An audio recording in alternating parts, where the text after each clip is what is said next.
એક ગામમાં નટો ને જટો બે ભાઈઓ હતા, કામ કરે નહીં, પાછા તાળા મારીને બહાર હુતા હોય. ઘરમાં કાંઈ ન મળ્યો, ઊંધેડા ગળા પાઉં ખાઈને ગુજરી ગયા હોય.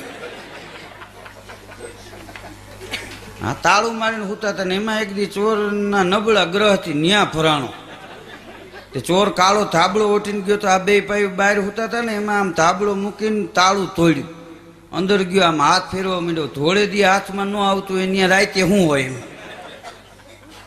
તે હાથ ફેરો કર્યો, કાંઈ હાથમાં ન આવ્યું. નિહાકો નાખીને બહાર નીકળ્યો ને ત્યાં જોયું તો નટાઈએ લાંબો હાથ કરીને ધાબળો લઈને ઓઢી લીધો. ચોરી કરવા ગયા હોય એને કહેવાય અમારો ધાબળો એમ. તે નિહાકો નાખીને હાલતો થયો, ગાયનું ગોપીચંદન ગયું એમ. તાર જટાઈ હળી મૂકીને કાટલો જાયલો, તારી જાતનો જાય ક્યાં? એ કે મારી ભૂલ થઈ ગઈ, ભૂલનો દીકરો થાય, અમારા ઘરમાં આવવાની હરફ હિંમત ન કરે. અને તું આવી કે એ કે મારી ભૂલ થઈ ગઈ, ઠેકી કે શિવાજી પાતો જા.